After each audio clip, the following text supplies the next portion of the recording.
The ongoing problems of our NHS became very clear during the week with the story of Mary Donaghy, the victim of a head-on crash who spent 7 hours waiting in an ambulance in severe pain and freezing cold before being admitted to the Royal Victoria Hospital. She was one of the hundreds of patients forced to wait up to 12 hours in our hospital emergency departments. At an emergency meeting last Tuesday, Health Minister Mike Nesbitt admitted that patients often had to surrender both their dignity and their privacy. Now, I happen to have personal experience. This is not a new thing.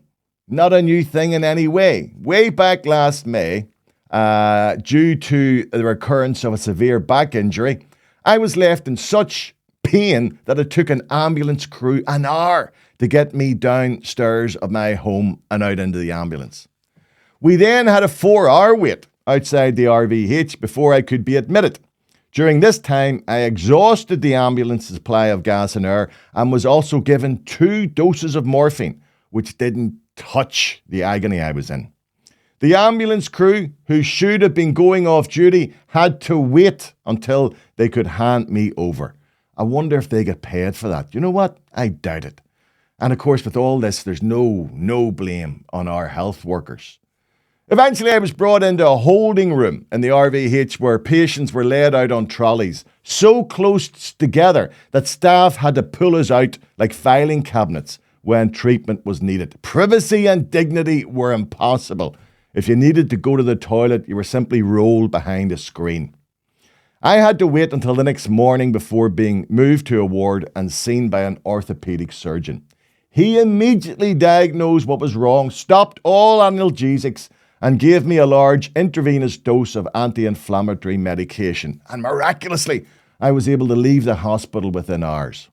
While grateful, it was clear that if I'd had prompt treatment, I'd have been saved the previous 12 hours of pain. No blame, as I say, in any measure can be laid at the doors of the staff who treated me as they courageously battled against a tsunami of patients, while all the while understaffed and under-resourced.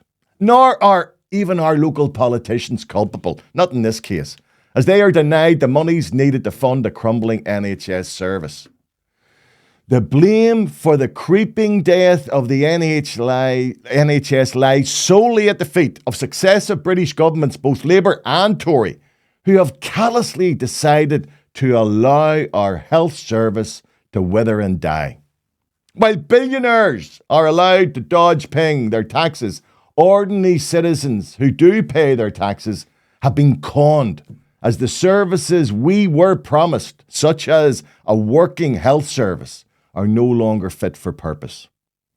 I am part of the last generation to remember what it was like when we had a functioning NHS, where healthcare was available at the point of need. I remember free dental care. I remember a time when you didn't forget about waiting on the phone to get an appointment with your GP. Your GP visited you at home.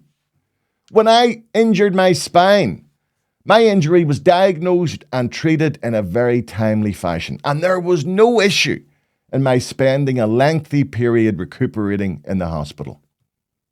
All this is still available, of course, but only if you have the funds to pay for it privately.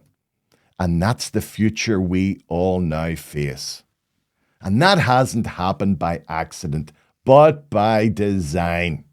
I'm not a conspiracy nut, but neither am I so gullible as to believe that the incremental destruction of the NHS was inevitable. The argument used all the time is that we have an aging population. Most developed nations also have aging populations, but they do not have our difficulties. I'd love to end on a positive note, people, but that would be delusional. The damage already done to the NHS is, in my view, irrevocable. So my advice is, start saving. Start saving for private healthcare. You're going to need it. You'll do nothing. You hear me? You'll do nothing.